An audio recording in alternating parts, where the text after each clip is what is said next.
On my way to court today,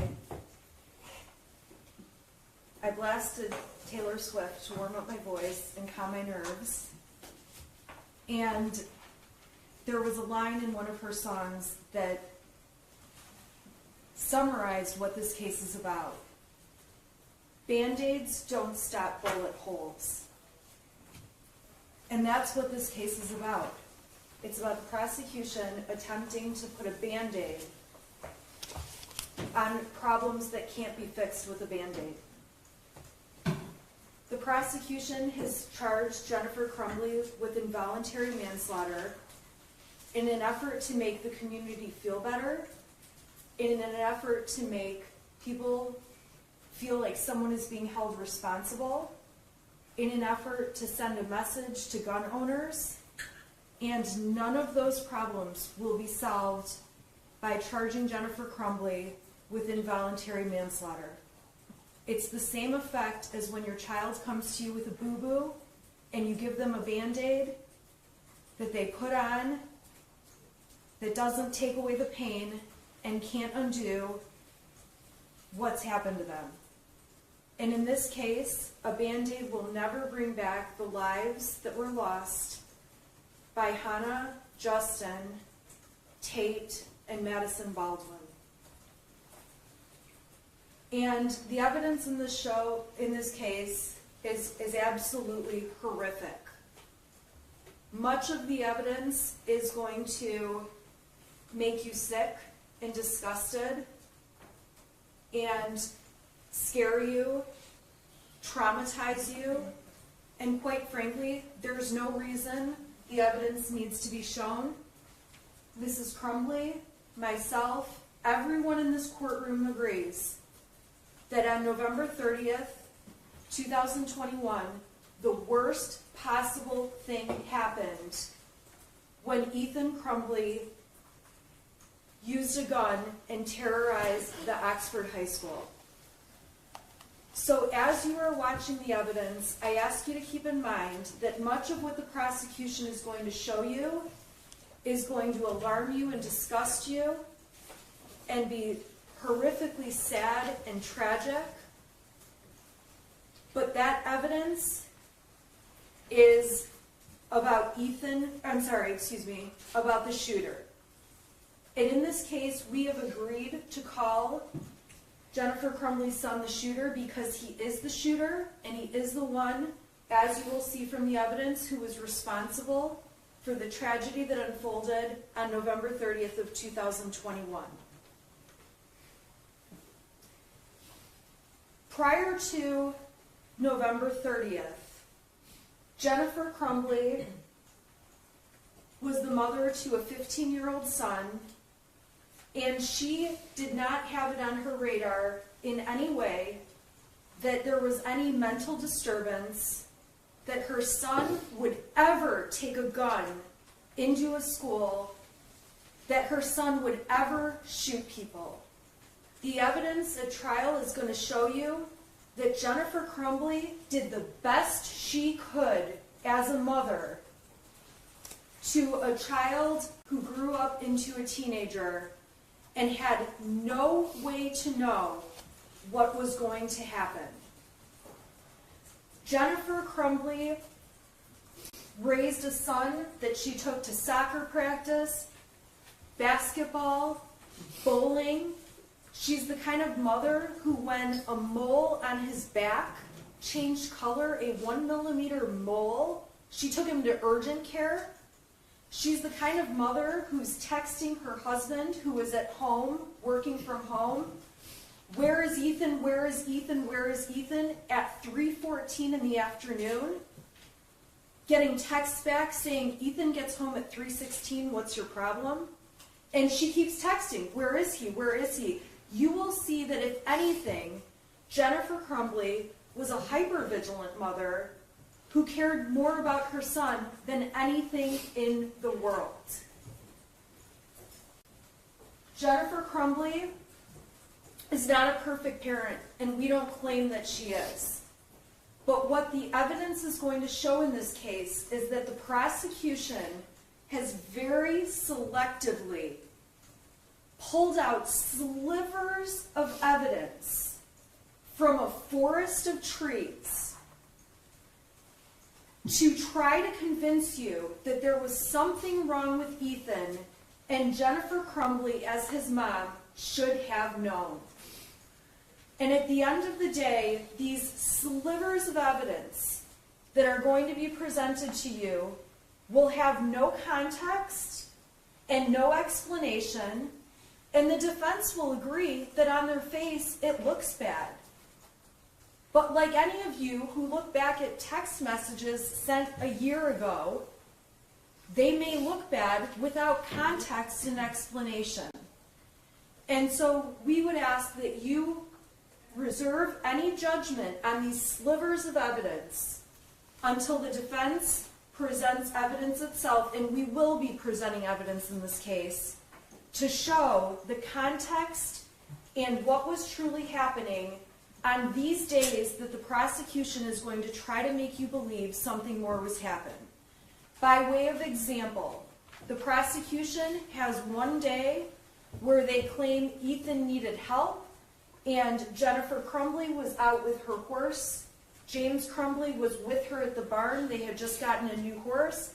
Ethan is 15 years old at home, claiming there's a demon in the house, there's something going on, and the prosecution is going to try to use this one little point in time to convince you that Jennifer Crumbley was somehow neglecting her son. Much of the evidence in this trial is also going to center around James Crumbley, who is not on trial in this case. He has a separate trial, as Mr. Keese told you. You're going to hear evidence that James Crumbley and Ethan Crumbley liked guns. They had 3 guns. 2 guns that were purchased earlier in 2021, and a gun that was purchased at a Black Friday sale the day after Thanksgiving in 2021. You are going to hear evidence that James and Ethan went to the shooting range often, that James was responsible for storing the guns, and to be quite frank, Jennifer Crumbley didn't know anything about guns. Jennifer Crumbley, you will hear evidence, she went to the shooting range one time with James and the shooter, and she went a second time after the gun was bought. She was attempting to find a way to spend time with her son, who had just lost a dog, his friend had moved away from him. She's trying to find a way to connect to him, but on that day, when Jennifer Crumbley went to the shooting range, you will hear evidence that she didn't even know where the gun was or how to put it in the car. She had her husband prepare the gun to take it to the range. He had hid the gun in the bedroom of their home. The gun had a cable lock, a trigger lock in place. James Crumbley had the key to the trigger lock that kept the gun secure. James Crumbley used the trigger lock key, took the cable lock off, put the gun in the back of Miss Crumbley's car. Mrs. Crumbley simply drove to the gun range. You will see video of their experience at the gun range, and you will see that the shooter is the one showing Mrs. Crumbley how to use the gun at the range. And when they're done at the range, the gun was placed back in the back seat of the car, not back seat, but the back of an SUV. And Jennifer Crumbley drove home, and not being responsible for storing the gun and not even knowing where the gun specifically was placed, Jennifer Crumbley left the gun locked in the trunk, the back part of her SUV. And James Crumbley was responsible for getting the gun out, putting the trigger lock back on, storing the gun, and Mrs. Crumbley had nothing to do with that part of what happened. Over the next couple of days, this is right after Thanksgiving, the family is picking out their Christmas tree, talking about Christmas presents.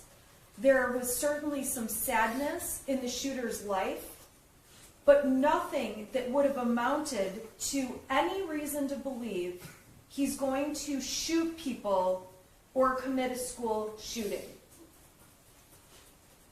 You will hear testimony that on the day of the shooting, Jennifer Crumbley went to work. She is essentially the breadwinner at this time. Mr. Crumbley was in between jobs. He's about to get a job offer.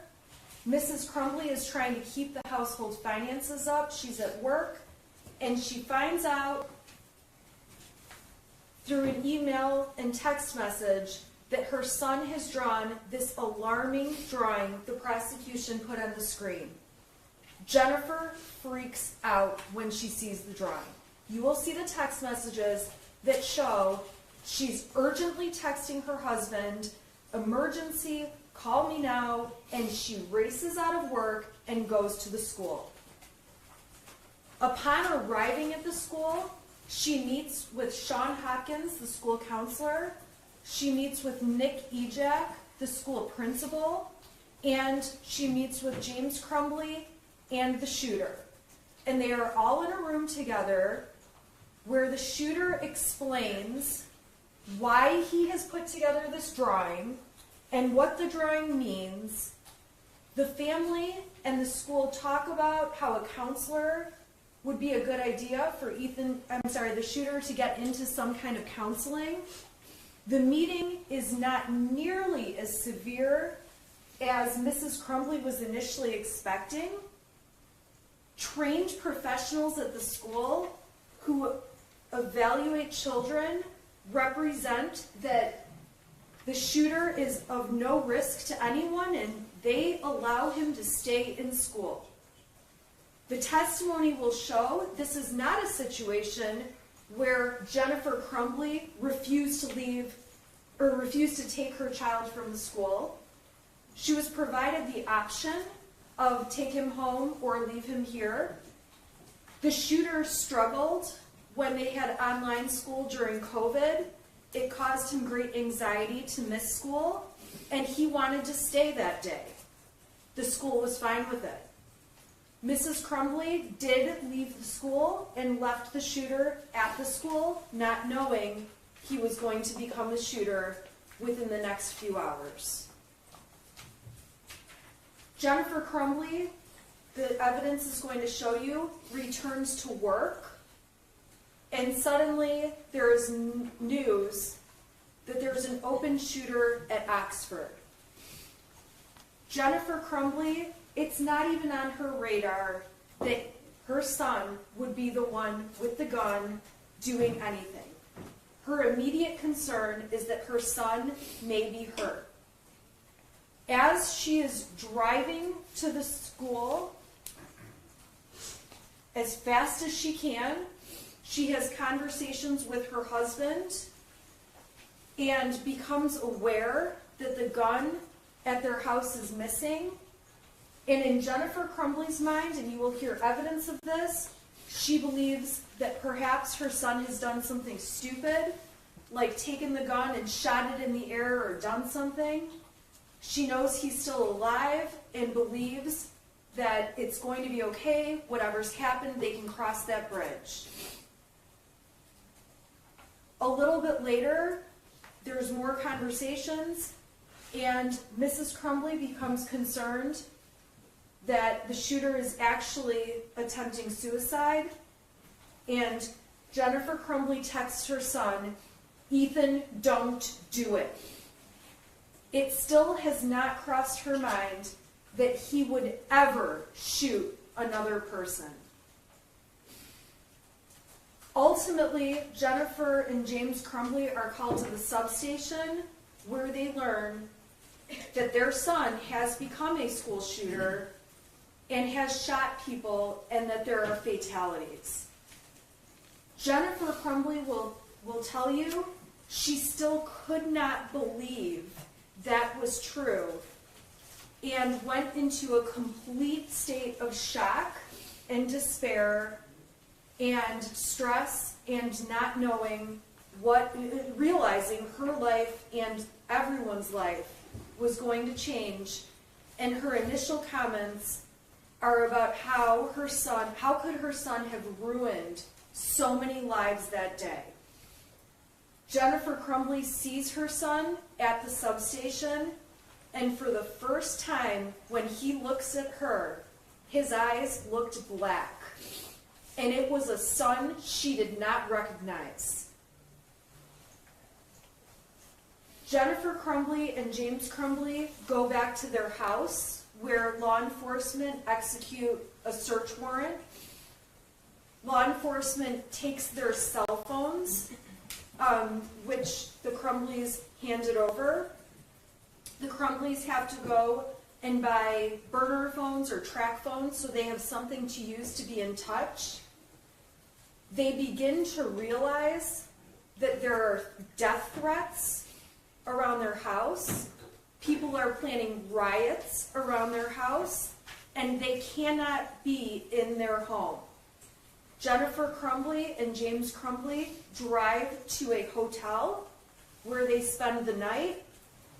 They are trying to figure out what is happening, and all Jennifer can think about are the things she believes she can control, like keeping her job, keeping health insurance, figuring out money, figuring out lawyers, and trying to digest what has just absolutely tragically unfolded.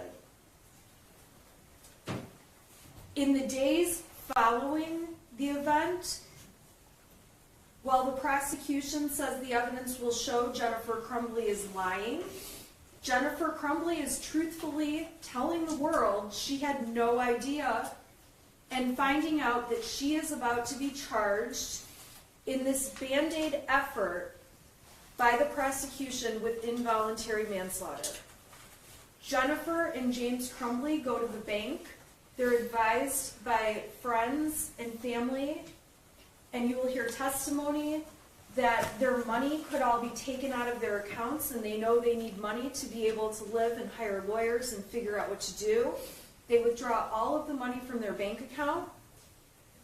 The burner phones they're using, they can't get access to any of their accounts because of this two-part authentication you now have to do.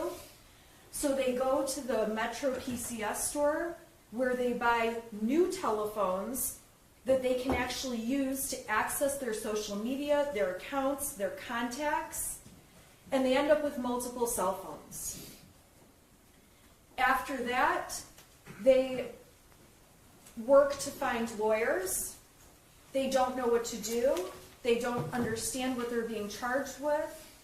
They're under the stress of knowing their son is gone, and life will never be the same, undoubtedly.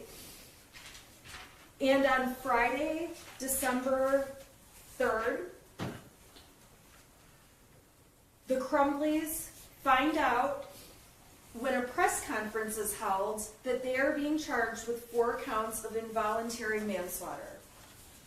And at that point, they attempt to try to figure out what to do, where to stay, where to go, what to do. And they ultimately ask a friend if they can stay at his art studio until they know where to go and what to do. They make plans to turn themselves into the court on Saturday morning, because remember, this is late in the day Friday. Saturday morning at 8:30 when the court opens up and does weekend arraignments. And overnight, the prosecutor's office, the sheriff's department, the fugitive apprehension team, the U.S. Marshals have a statewide search claiming that James Crumbley and Jennifer Crumbley are on the lam. They are running, they are fleeing, they are trying to avoid charges, and it couldn't be any further from the truth. They are at their friend's art studio, they are waiting for instructions, and they are waiting to turn themselves in first thing Saturday morning when arraignments take place at the court. James and Jennifer Crumbley are sleeping on a mattress in the middle of the night. When police locate them, you will hear evidence.